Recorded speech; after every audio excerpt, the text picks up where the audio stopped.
Hi all. Today let's take a look at the concept of cross-site request forgery and how we can prevent this kind of attack in an Angular application. The cross-site request forgery, also known as CSRF, CSRF or XSRF, it is a method of attack which is focused mainly on the HTTP level vulnerabilities. This kind of attack is specifically focused on systems which are authenticated and makes use of cookies for managing their session. So primarily, these kind of attacks target the mutating methods like post, put, delete, etc. And they do not target the non-mutating methods like get, head, and options. For demonstrating the CSRF attack, I have created an Angular 13 front-end application and a server application generated using Nest.js. So if we go to our Nest.js application, here I am making use of the JWT passport in order to authenticate our users, and I have a method called auth/login within which I'll be validating the username password, and using this auth service login I am generating a access token. And once I have generated the access token, what I am doing is I am setting it as a cookie named JWT within our response. And if the authentication is success, I am sending the result as true. The subsequent results all will be automatically authenticated using the JWT session cookie. So for that, I have implemented the JWT strategy here. So there are multiple ways in this the JWT can be extracted. So in this case, I am making use of a cookie. It can also be created as a bearer token. In case we are making use of the bearer token, the CSRF attack won't be possible. So for demonstrating the CSRF attack, I am creating the JWT as a session cookie. So here in the extractor logic, you can see that I am extracting the cookie named JWT from the request, and I will be matching it with the current session cookie. So this is the authentication logic. Let's go to our application. So our application mainly consists of a login page. Here I am giving the username password, and in the network tab you can see that when I press submit, a request is going and the response is coming as true. So if you notice here, in the response headers which come from the server, there is a header called set cookie, and within that it is saying like JWT equal to a new token which has been generated.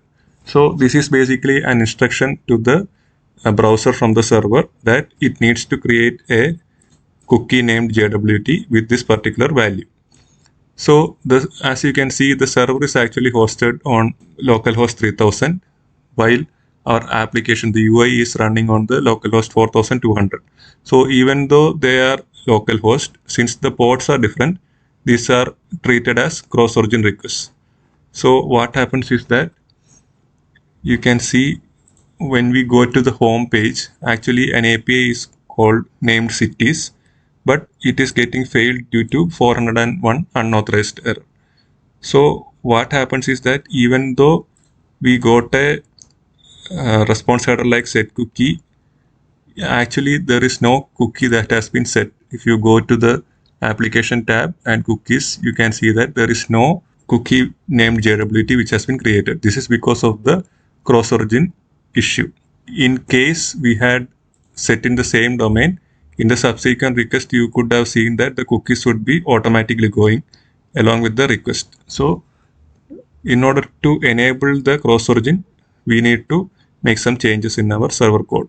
We will go to the main.ts of our server application, and here we need to add this particular key which enables us to configure the access control allow credentials course header. So this is basically saying that the cookies which are set in a particular domain, they should be allowed to access across the domain. So in our case, we are saying that the localhost 4200 should also be able to access the cookies which are set in the localhost 3000. So basically once we set this credential flag as true, we can restart our server. Now we need to go to our Angular application, and in all the services which actually make the API call to the server, we need to add a option called with credentials and set it as true.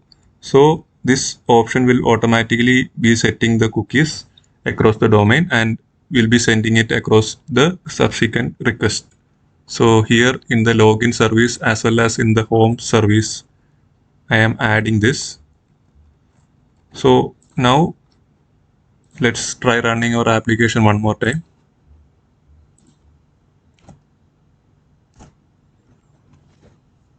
So here I am going to submit, and here now you can see that our subsequent API call, that is the cities.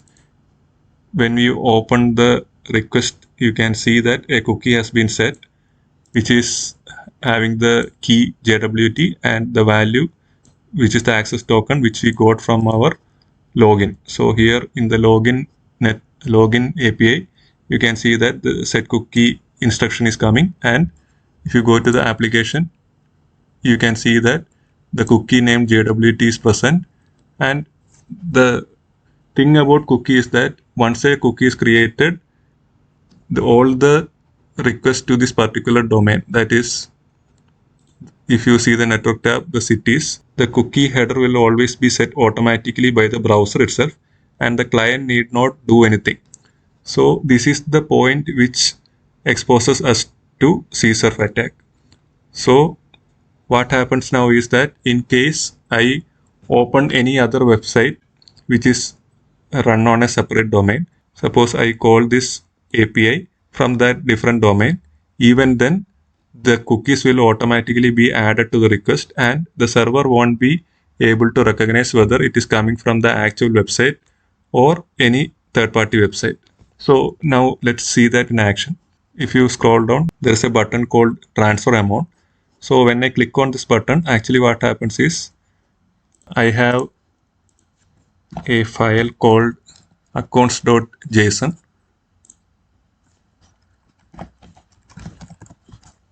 So here I have some value saved in this JSON file. Now when I call this transfer amount, actually an API is called, that is transfer, and it is a post method, and within that we are passing some payload, like it is a user, it's actually a valid user, and a particular amount we are sending. So this method actually updates this JSON file. So now you can see that the JSON value got updated. I have created a new website. So this is a simple index.html. So if you go to the code,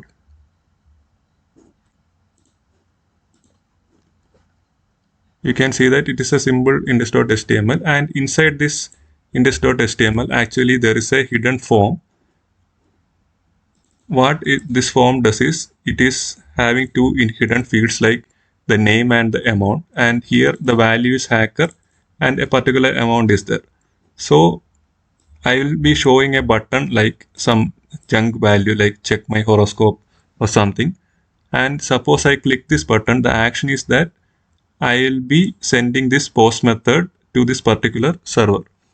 So here what I will do is I will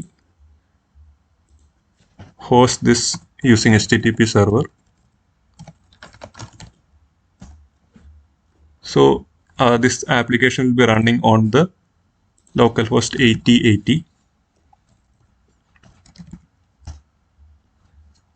So you can see that this is actually a different domain. So localhost 8080 is different from our localhost 4200. But now let's see what happens when I click this particular button. So ideally it will be sending the same transfer API request.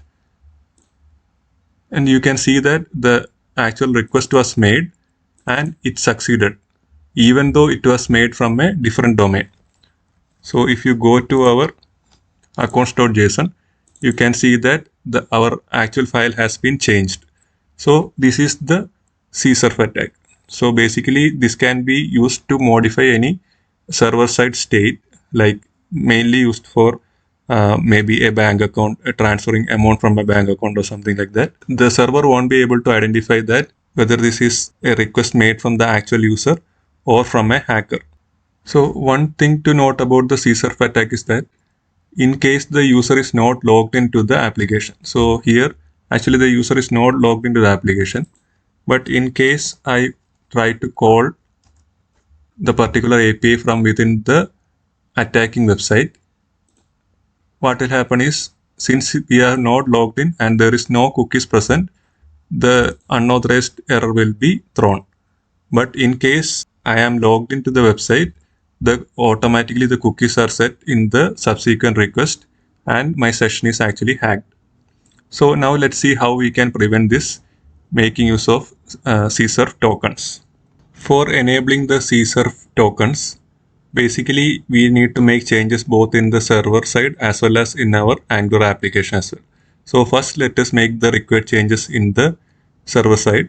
So let's go to our main.ts, and here we need to add a new package called CSRF, and from that CSRF package I am importing the CSRF method, and here I am passing a configuration that the CSRF token that needs to be created as a cookie, and here I am setting that the cookie, there are actually two cookies that will be generated. One is the CSRF secret key that will be set as a cookie.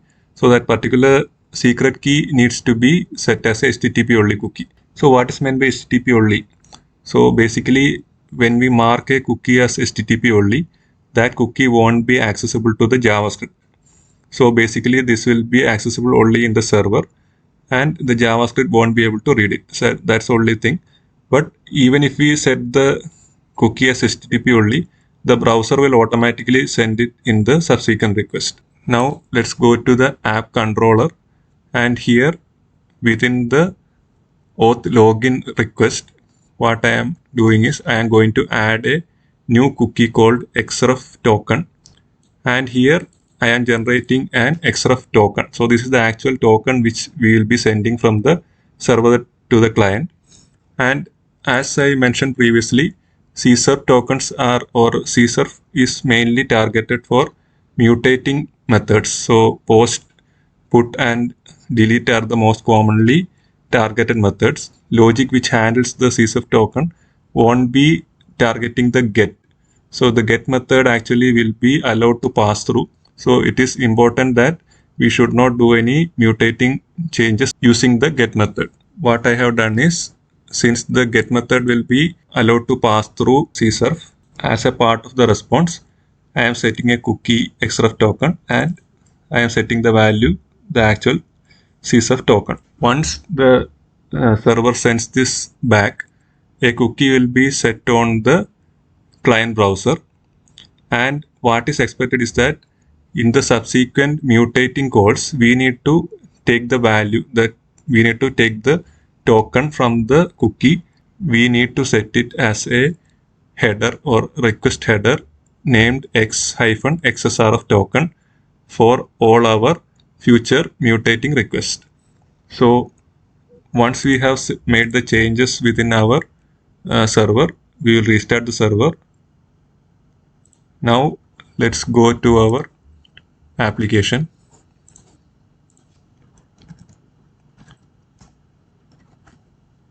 And once I click on submit, you can see that the login API has been called. Now if you check the response, you can see that there are three set cookie calls. One is the JWT which we already had. These two are new. So this is the secret key which I mentioned earlier. So that will be created with a cookie name underscore CSRF. That's the default. In case you need to give any name, you can provide that. And by default, we have a second token. That is a token which I had set here. So this cookie will be actually having the CSRF token value, which we need to send it back to the server. So once we receive this, automatically these three cookies have been set in our browser. Now if you check our cities, you can see that actually the cities API was successful. This is because even though we didn't set the CSRF token, since it is a get method, CSRF ignored it. Now let's try to make a post call. So now you can see that when I try to make a call to the transfer method, you can see that it is forbidden. And if you check the payload, the preview, you can see a message like invalid CSRF token. So why this happened is like we did not send the CSRF token back to the server for validation. So now let's see how we can do that. So first we need to add this particular module, that is the HTTP client XREF module that is available in the common HTTP.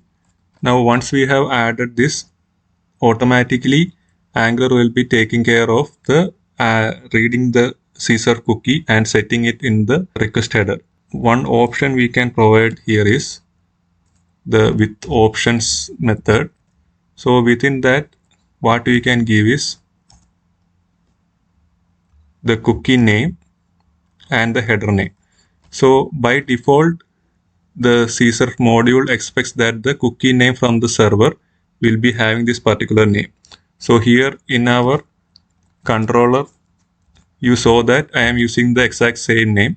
So ideally we need not give this cookie name and header name option. But in case here I had set something like some my token. So in case I am using a custom name for that cookie, we can provide that within the cookie name. Similarly, in case I am making use of a custom header name, I can provide that within the header name. So here I am making use of the default values itself. So I needn't provide the with options. So I can just import it. That should be fine. Now let's see what happens in our application.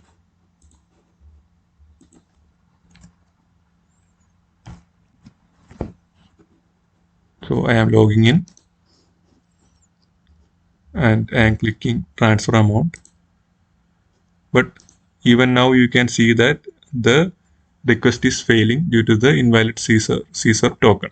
So what happened is that, so why our request is failing is that, as I told, the automatically the Angular module handles the reading of the cookie and copying it to the header. But one problem is that here there are some checks which tell you that in case it is a get method or head method, the CSRF token won't be set.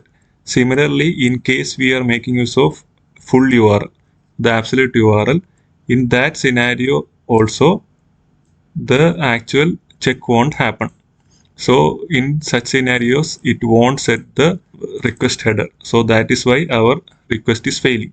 So now what we can do is we can create our own interceptor and we can make use of that instead of the default interceptor. So let's do that. So here I have created a custom interceptor that is exactly similar to the default interceptor, but only thing is that I have removed the check for the absolute URL and also the check for the get and head methods, because even though we pass a CSRF token, it will be ignored at the server side. So I have removed those checks and I have basically done the exact code. Like I'll be setting the XREF token, that's the header name. I will be setting the value from the cookie. First I will be extracting that and I will be setting it in the header. So now what we can do is we can add this interceptor within our app module. So this is the way we can give HTTP interceptors, and I am adding this XREF interceptor with the multiple options. So since there can be multiple HTTP interceptors, we need to provide this option as true. So once you have set this, now let's reload our application.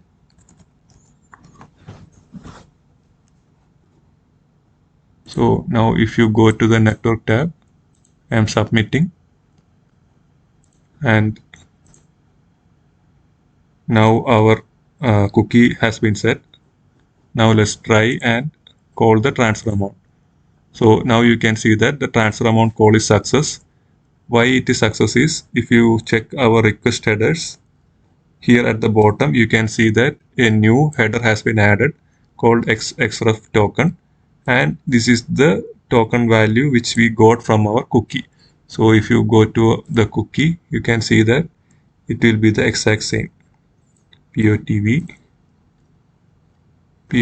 So also the same cookies will be automatically sent along with the request as well. But since we are actually making use of the request header, this is the one which is validated in the server.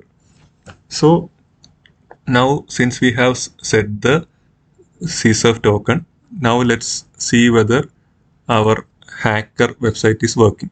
So I am opening that.